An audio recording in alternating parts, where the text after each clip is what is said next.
Welcome to my channel. Try to hear the latest story. You can't evict us. We have squatters' rights, my golden entitled sister screamed. She didn't know I sold the property to the state for a highway expansion. The sheriff didn't evict them. The demolition crew did. Hey, Reddit. So my entitled sister tried to claim squatters' rights on a property I owned, screaming about how I couldn't evict her. What she didn't know was that I'd already sold the whole thing to the state for a highway expansion project. The sheriff didn't evict them. The demolition crew did. Buckle up, because this story is exactly as satisfying as it sounds. I'm Jake, 32 male, and I've got a younger sister named Rebecca, 28 female, who's been the golden child since the day she was born. I'm talking the kind of favoritism that would make a reality TV producer jealous. Everything she wanted, she got. Every mistake she made got swept under the rug. Meanwhile, I was expected to be the responsible one, the backup plan, the family safety net. And like an idiot, I played that role for way too long. Let me paint you a picture of how our childhood went. When Rebecca was 16 and crashed Dad's car joyriding with her friends, my parents paid for all the repairs and told her to be more careful next time. When I was 16 and accidentally scratched Mom's car in the driveway while learning to parallel park, I had to work the entire summer at minimum wage to pay for the repair. Rebecca got a brand new laptop for getting a C+ average in high school. I got a used calculator for making honor roll. The double standards were so thick you could cut them with a knife. The pattern started early too. I remember being 10 years old and saving my allowance for 3 months to buy this remote control car I wanted.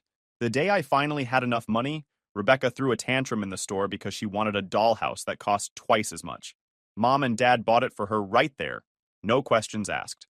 Meanwhile, they made me wait another week to make sure I really wanted the car and wasn't being impulsive. I was 10 and had literally saved for 90 days, but sure, let's question my decision-making. When we were teenagers, I had a strict curfew of 10 p.m. on weekends.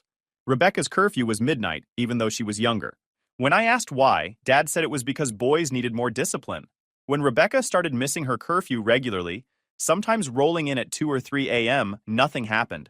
She'd get a lecture, and that was it. The one time I came home at 10:15 because my friend's car broke down, I was grounded for a month. I had to get a job at 15 to pay for my own clothes, gas money, and anything beyond basic necessities. Rebecca didn't get her first job until she was 19, and that lasted all of 3 weeks before she quit because her manager was mean to her. By mean, I later found out the manager had asked her to actually work instead of being on her phone. My parents sympathized with her and said some bosses were just impossible to work with. This pattern continued straight into adulthood. Rebecca bounced from job to job, boyfriend to boyfriend, apartment to apartment, and every single time she screwed up, Mom and Dad were right there to bail her out. Meanwhile, I put myself through community college while working full-time, saved every penny, and built an actual life for myself. Did I get any recognition for that? Nope. Just more expectations that I'd be there to help Rebecca whenever she needed it. By the time I was 25, I'd already lent Rebecca over $3,000 total for various emergencies that were never actually emergencies. A security deposit she needed back when she claimed the landlord was being unfair. Utility bills she couldn't pay because she'd spent her paycheck on concert tickets. First and last month's rent for an apartment she swore she could afford but couldn't. I never saw a penny of it back. Every time I brought it up, Mom would say that family doesn't keep score and I was being petty about money. About 8 years ago, my grandmother on my dad's side passed away. She left behind this old house about 45 minutes outside the city in a small rural town. The place was nothing fancy. Built in the 1960s, 2 bedrooms, 1 bathroom, needed some serious updates. But it was paid off, sitting on about an acre of land, and Grandma left it specifically to me in her will. Not to Dad, not split between Rebecca and me, just me. Grandma and I had always been close. She was the only person in my family who seemed to see the favoritism for what it was and actually called it out. When I was a kid and my parents would brush off my accomplishments while celebrating Rebecca's mediocrity, Grandma would pull me aside and tell me she was proud of me. She'd slip me $20 here and there with a wink, telling me to save it for something special. While my parents were busy managing Rebecca's latest crisis, Grandma was asking me about my life, my goals, my dreams. I visited her every other weekend for years. We'd sit on her back porch drinking sweet tea while she told stories about growing up during harder times. She taught me how to fix things around the house, basic carpentry, plumbing, electrical work. Said a man should know how to take care of his own property. She wasn't trying to be sexist about it. She just came from a generation where those skills mattered, and she wanted to pass them on. Rebecca visited Grandma maybe twice a year, usually on holidays when she couldn't avoid it, and always left early because she was bored. Grandma never said anything about it, but I could see the disappointment in her eyes. She'd ask about Rebecca sometimes, and I'd make excuses. Oh, she's just busy with work. She's going through a breakup. She's dealing with a lot right now. Grandma would just nod and change the subject. When Grandma got sick in her final year, I was the one who drove her to doctor's appointments. I was the one who made sure she had groceries. I was the one who sat with her in the hospital during her last weeks.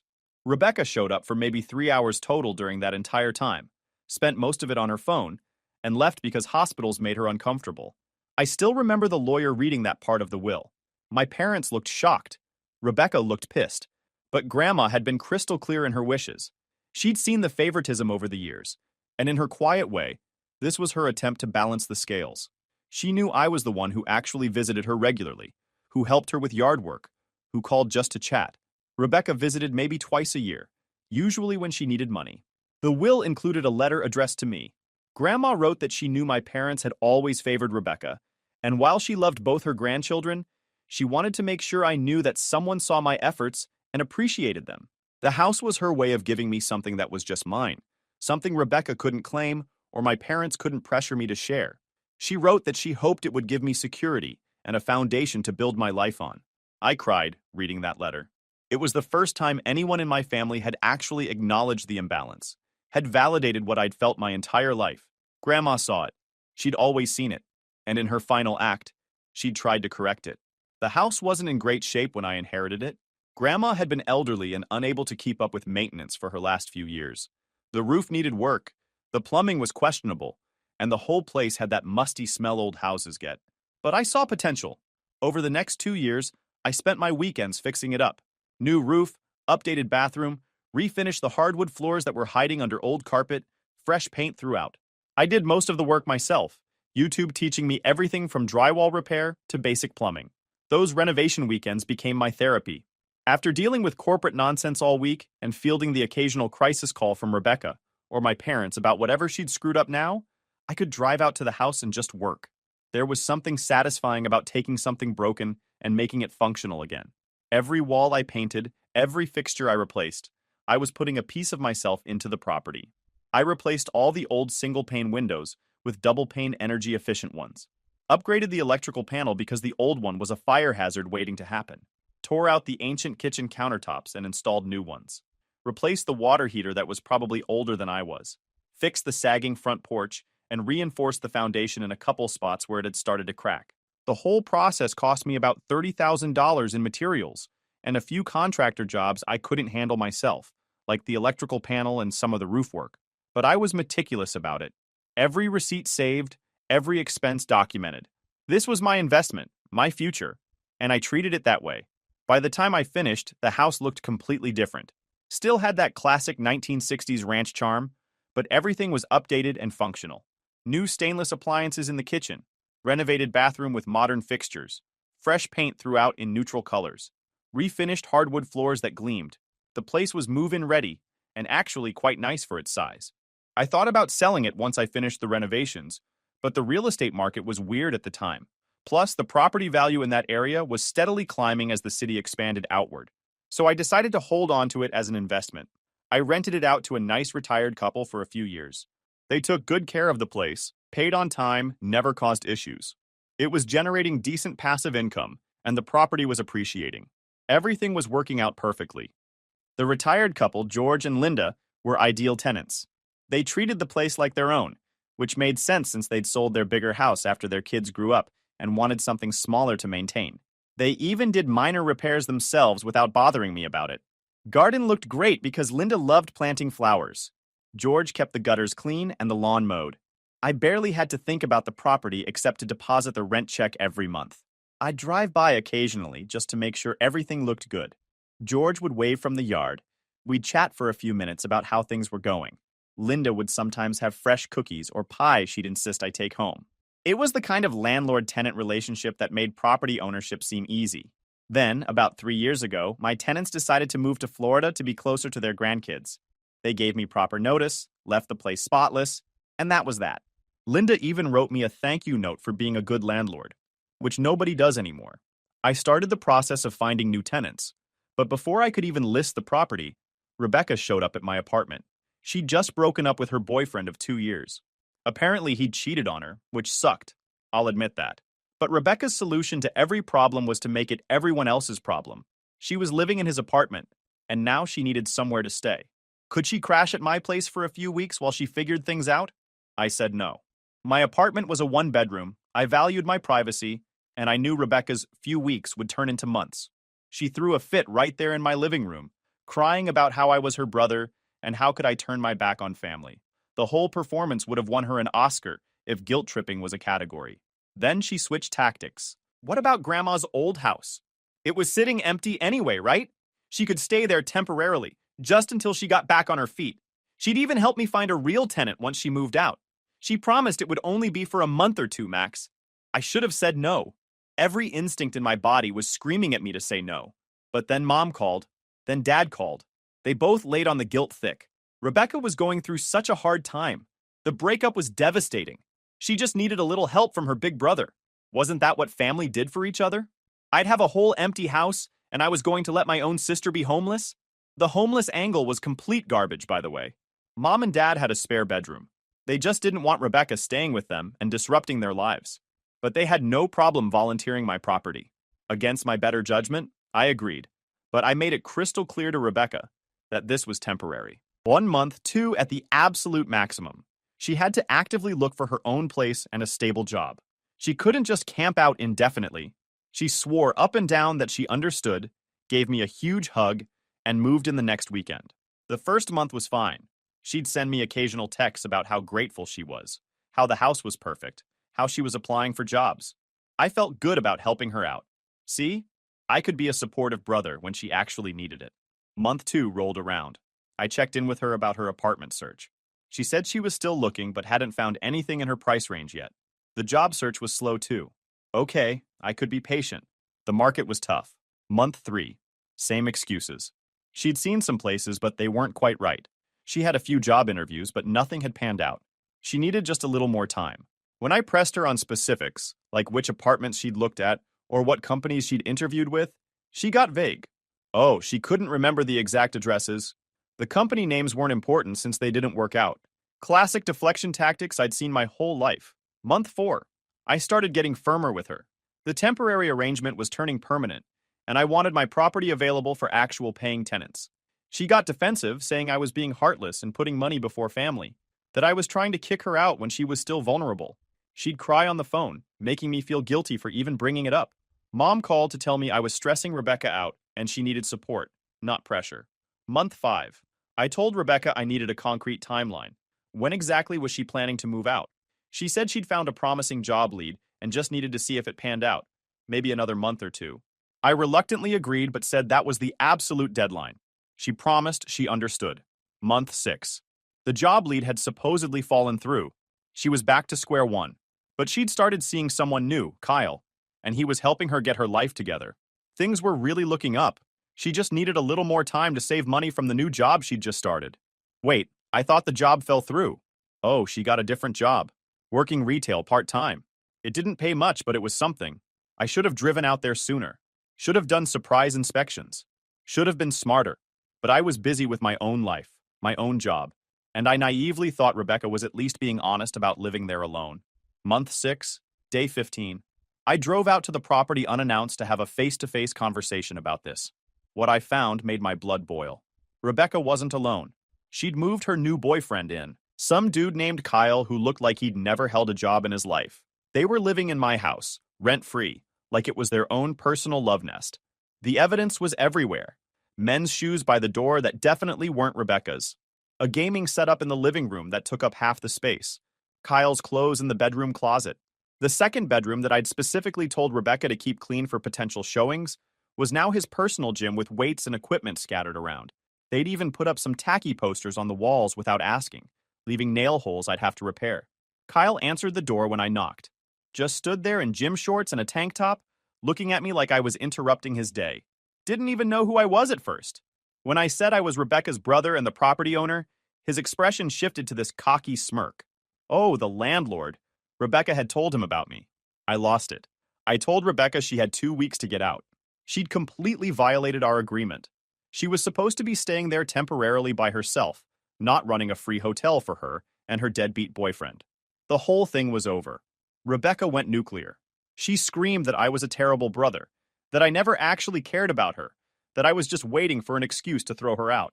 Kyle, showing the intelligence of a brick, chimed in that I needed to calm down and stop disrespecting his girlfriend in their home. Their home. I almost laughed at the audacity. I left that day and immediately sent Rebecca a formal eviction notice via certified mail. 30 days to vacate the property. I copied my parents on the email too, so they couldn't claim they didn't know what was happening. That's when things got really ugly.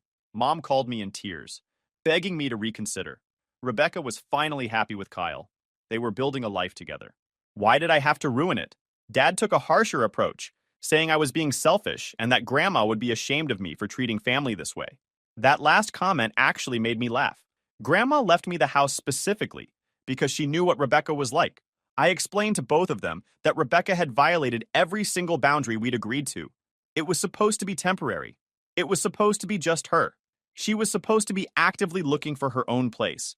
She'd broken all 3 conditions, but they didn't want to hear it. In their eyes, I was the bad guy for enforcing basic expectations. Rebecca ignored the eviction notice completely. Day 30 came and went. She was still there. I sent a second notice. She ignored that too. When I called her directly, she told me she'd talked to Kyle's cousin who knew about law stuff, and apparently she had squatter's rights now since she'd been living there for more than 6 months. I couldn't just evict her. She had legal protections. The smugness in her voice when she said that made my blood pressure spike. She actually thought she'd won, found a loophole that would let her keep living in my house indefinitely. Kyle's cousin, who I later found out had a single semester of community college law classes before dropping out, had given her just enough bad information to make her dangerous.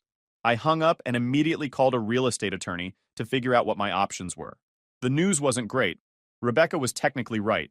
After 6 months of continuous residence, even without a formal lease or paying rent, the eviction process got complicated. I'd have to file formal paperwork with the court, wait for a hearing date, prove she was there without permission, and even then, the whole process could take months. And if she fought it, which she definitely would, it could drag on even longer. The attorney quoted me around $5,000 just to start the legal proceedings, with no guarantee of how long it would take or what additional costs might pop up. Court fees, filing fees, potential appeals if Rebecca wanted to be extra difficult. And here's the really fun part, he told me. Even if I won the eviction case, I'd have to wait for the sheriff to schedule a physical removal, which could take weeks or months depending on their backlog. I was looking at potentially tens of thousands in legal fees and 6 months to a year of this mess, all while Rebecca and Kyle lived rent-free in my house. And that wasn't even considering the damage they might cause out of spite. The attorney had horror stories. Tenants who trashed properties before leaving, people who punched holes in walls, destroyed appliances, ripped out fixtures just to be vindictive. Even if I won the eviction and got them out, I could be looking at tens of thousands more in repairs. I was furious, not just at Rebecca, but at myself for being stupid enough to let this happen. I'd handed her the keys to my property out of guilt and family obligation, and she'd turned around and weaponized it against me. I spent the next few days researching my options. The more I looked into the eviction process, the worse it seemed. Horror stories of landlords spending years trying to remove squatters.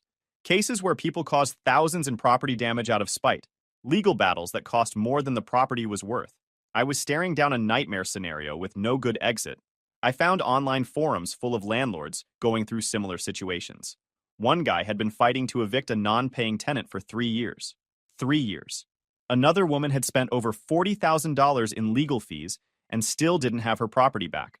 The system was completely broken, designed to protect tenants at all costs, even when those tenants were clearly in the wrong. Rebecca knew this too. She'd done just enough research to understand that the law was on her side, or at least made things difficult enough for me that I might just give up. She was counting on me either accepting her terrible $400 a month offer or just letting her live there indefinitely because fighting it was too expensive and time-consuming. I consulted with 2 more attorneys just to get different perspectives. They all said essentially the same thing. Long process, expensive, no guarantees. One of them even suggested I consider just selling the property as is with Rebecca in it, taking a huge loss and letting it be the buyer's problem. That's how hopeless the situation was.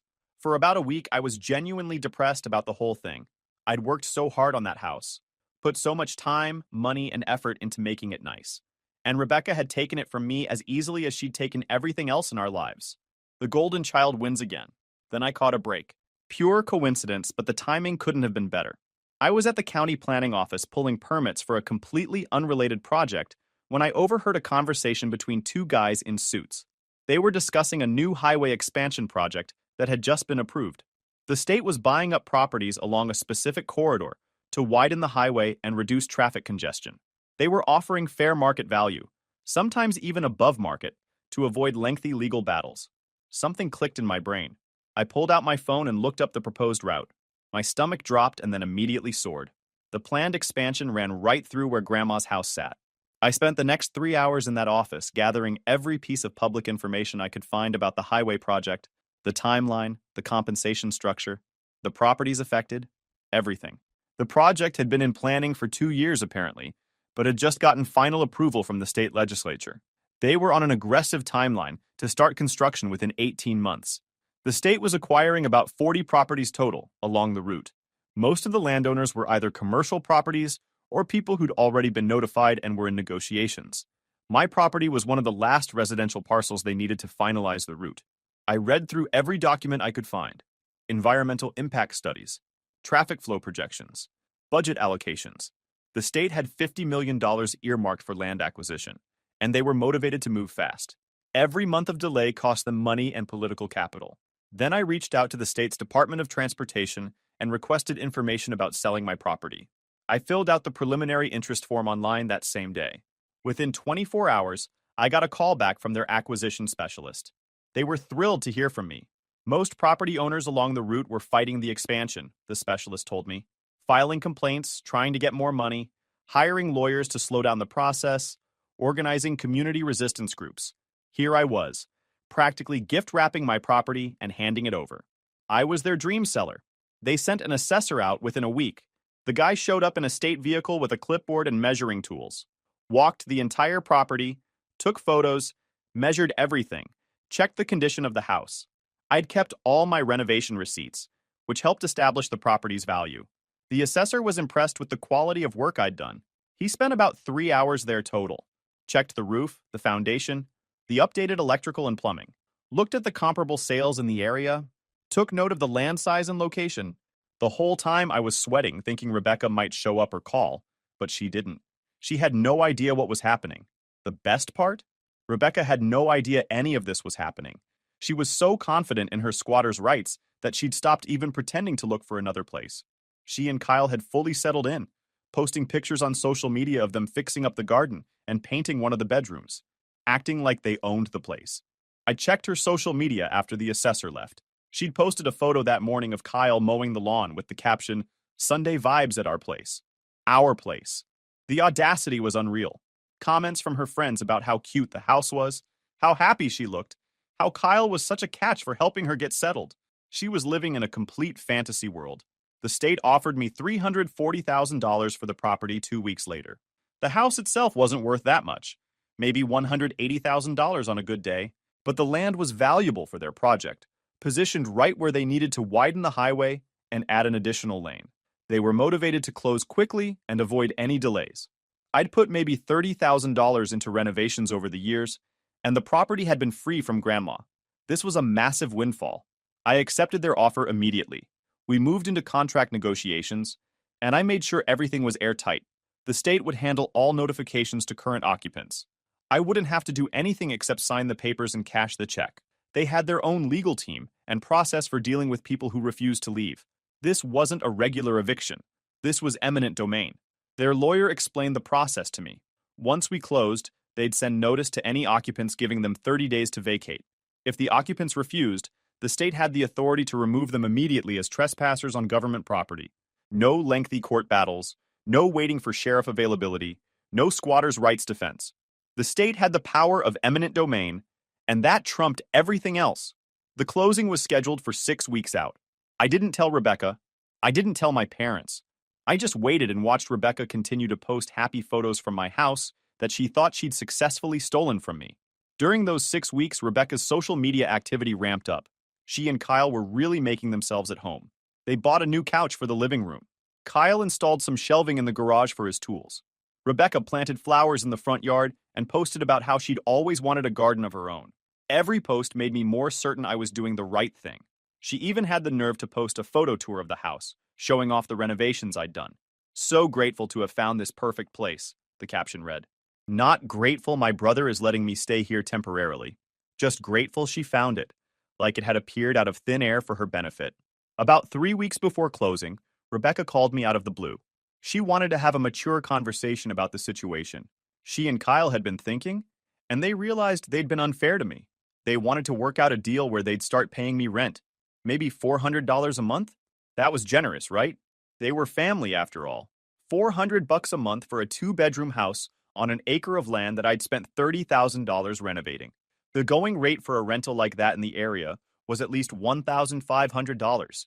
But she thought $400 was generous because we were family. The same family logic that got her into the house rent-free in the first place. I played it cool, told her I'd think about it and get back to her. She seemed pleased with that response, probably thinking she'd successfully negotiated her way into staying permanently for basically nothing. Kyle even got on the phone to thank me for being reasonable and understanding their situation. I wanted to laugh but kept my voice neutral. 2 weeks before closing, the state sent their formal notification letter to the property. It was a standard form letter explaining that the property had been identified for acquisition as part of a state highway expansion project, and that current occupants should prepare to vacate within 30 days of sale completion. Rebecca called me screaming within an hour of getting that letter. What the heck was this? The state was trying to take the house? Why hadn't I told her? She and Kyle had rights. They'd established residency. They couldn't just be thrown out. This was illegal. She was going to fight it. I played dumb. Said I'd gotten a similar letter but didn't think much of it. These things happened all the time, right? Government probably just wanted to survey the area or something. They sent these letters to everyone. I'm sure it would blow over. Nothing to worry about. Just some bureaucratic nonsense. Rebecca seemed somewhat reassured by my casual attitude. She said she'd done some research and found out that eminent domain cases could take years to resolve if the occupants fought back. Kyle's cousin had also told her that they could potentially claim compensation as displaced residents. She was already planning her strategy to delay and extract money from the state. I told her, sure, that sounds like it might work. Good luck with that. Kept my tone supportive and unconcerned. She thanked me for not freaking out about it and said she'd keep me updated on how the fight went. I said, great, sounds good, and hung up. Rebecca went all in on her resistance campaign. She joined Facebook groups for property rights activists and started posting daily about her fight against government overreach. Long rants about how the state couldn't just steal people's homes, how she and Kyle were going to stand their ground and weren't going anywhere. The comments were full of keyboard warriors telling her how brave she was, that eminent domain was unconstitutional, that she could probably get a huge settlement if she fought hard enough. The best part was watching her build this whole narrative, where she was the homeowner, being victimized by the government. She never mentioned once in any of her posts that the house wasn't actually hers. Talked about it like she'd bought it herself, like she was protecting her property from being seized. Everyone commenting had no idea she was a squatter who'd been living rent-free for 8 months after refusing to leave when asked. Kyle started posting too. Tough guy videos about how nobody was going to kick him out of his home, how they'd have to carry him out, how he knew his rights. The comments were split between people cheering him on and people trying to explain that eminent domain cases were basically impossible to win once the sale was final. Rebecca and Kyle only paid attention to the cheerleaders. She even started an online fundraiser, posted about needing money to hire a lawyer to fight the unjust taking of her home, raised almost $500 from sympathetic strangers who thought they were helping a homeowner in distress. She used that money to pay for consultations with lawyers who all told her the same thing. If the state completed the purchase, she had no case. But Rebecca didn't want to hear that. She kept shopping around until she found some sketchy guy who said he could delay the process for a few months for a $2,000 retainer. She started another fundraiser to pay him. 1 week before closing, I got a call from the state's legal team. Rebecca and Kyle had apparently sent them a letter claiming they were the rightful occupants of the property and had legal standing to contest the sale. The letter cited squatters' rights, adverse possession, and a bunch of other legal concepts that Kyle's dropout cousin had probably found on some sketchy website. The state attorney actually laughed when he told me this. He said they dealt with this kind of thing constantly, and it wouldn't slow down anything. They had the authority to remove unauthorized occupants as part of the acquisition process. The letter had actually helped them, because Rebecca had put in writing that she was living there without my permission, which made the trespassing case even easier. He asked if I wanted to press criminal trespassing charges against them after the sale closed. I thought about it but decided against it. Getting them removed was enough. I didn't need to pile on criminal charges, though part of me was tempted. During that final week, Rebecca's Facebook Live videos from the house got more frequent. She was doing daily updates on her fight against the government. The videos were painful to watch. Her talking about how much she loved the house, how she'd made it a home, how unfair it was that the state could just take it away. Comments flooded in with support and terrible legal advice. 3 days before closing, Rebecca tried one last play. She called Mom crying, saying I needed to do something to stop the sale, that I had to refuse to sell to the state, that we needed to work this out as a family. Mom called me within 10 minutes asking what was going on. I explained the whole timeline. The 8 months rent-free, the boyfriend moving in, the eviction notices being ignored, the squatter's rights claim, and now the state highway project. Mom tried the guilt trip about how I should refuse to sell, let Rebecca stay, be compassionate. I reminded her that I'd tried working things out and Rebecca had claimed legal ownership of my property. This was the consequence of that choice. Mom said I was being heartless. I said I was being practical. She hung up on me. Dad didn't even call. Just sent a text saying I was a disappointment and that Grandma would be ashamed. I replied that Grandma left me the house specifically to protect it from this kind of situation, then blocked his number. I was done justifying myself to people who'd never supported me anyway. The closing happened on a Tuesday morning at 9 a.m. I signed about 40 pieces of paper, shook hands with some state officials, and walked out with a check for $340,000. The property was officially theirs. Rebecca and Kyle were now trespassing on state property. I drove home, deposited the check on my phone, and waited. The state had told me they'd be sending their removal crew within 48 hours. They moved fast on these projects. Rebecca called me that evening. She was crying. Some official-looking people had showed up at the house with paperwork saying she and Kyle had to leave immediately. The property had been sold.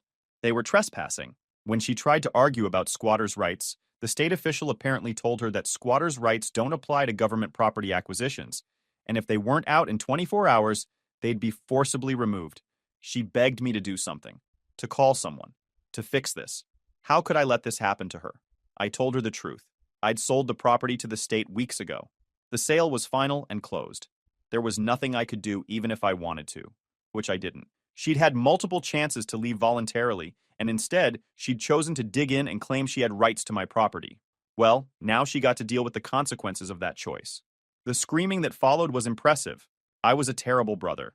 I was vindictive and cruel. I'd made her homeless. How could I do this to family? Kyle grabbed the phone at one point and threatened to sue me for everything I had. I almost felt bad for how delusional they both were. I told Rebecca she had 24 hours to get her stuff out before the state removed it for her, and then I hung up. I blocked both their numbers. I'd heard enough. My parents called next. They'd heard from Rebecca that I'd sold the house out from under her. How could I be so heartless? She was my sister. I explained calmly that I'd tried to evict her legally, and she'd refused to leave, claiming squatters' rights. So I'd found another solution. The state wanted the property, and I wanted Rebecca gone. It worked out perfectly. Dad said I was dead to him. Mom said she was ashamed to have raised such a selfish son. I told them they'd raised Rebecca to believe she was entitled to whatever she wanted without consequences. And this was her finally meeting reality. Then I hung up on them too. The next day, I drove out to the property. I parked down the road where I could see the house, but stay out of the way. Around 2 p.m., a convoy of vehicles showed up. State officials, a sheriff's deputy, and a moving truck. Rebecca and Kyle had apparently packed up some stuff, but not everything. The moving crew went in and started bringing out the rest of their belongings, piling it on the lawn. Rebecca was there screaming at everyone, filming on her phone, threatening lawsuits. Kyle was arguing with the sheriff's deputy about their rights. The deputy was not impressed. He told them they had 1 hour to get their stuff and leave, or they'd be arrested for trespassing. They loaded up their beat-up sedan with whatever they could fit and drove off, Rebecca still screaming at me even though I was too far away for her to see. The state crew went in and started boarding up the windows and putting notices on the doors. The property was officially off limits. 2 weeks later, the demolition started. I didn't watch that part, but I saw the photos online in a local news article about the highway expansion. The house was gone, replaced by surveying equipment and construction barriers. Rebecca tried to reach out to me through other family members over the next few months. She and Kyle had moved in with his parents, which apparently was going terribly. She wanted to apologize and repair our relationship. I never responded. My parents eventually came around after about 6 months. They admitted maybe they'd enabled Rebecca too much, and maybe I'd been put in an impossible situation, but they still thought I'd handled it too harshly. I reminded them that I'd given her 8 months total and multiple eviction notices. They stopped bringing it up after that. I used the $340,000 to pay off my student loans completely, put a down payment on a nice condo in the city, and invested a chunk in retirement accounts. The financial breathing room changed everything about my life. Rebecca is still with Kyle, apparently. They got engaged according to Mom. I haven't seen her in almost 3 years. We're not in contact. The highway expansion finished last year. I drove by once out of curiosity. Where Grandma's house used to sit is now the fast lane of a 4-lane highway. There's nothing left of the property except asphalt and lane markers. Rebecca tells people I sold the family home out of spite. She leaves out the parts about moving in her boyfriend, claiming squatters' rights, and refusing to leave for months. That's fine. She can tell whatever story she wants. I've got $340,000 in my bank account and zero regrets about how it played out. The state needed the property for a highway. I needed Rebecca gone. Problem solved. Grandma left me that house to give me something that was mine. I protected it the only way I could and got paid well for my trouble. The demolition crew didn't just tear down a house that day. They cleared away the last bit of obligation I felt toward family members who only showed up when they needed something. The highway runs smooth now. No obstacles, no drama, just a clear path forward. Same as my life these days. If you enjoyed this video, please hit that subscribe button. It really helps the channel and help us bring you more and better stories. Thanks.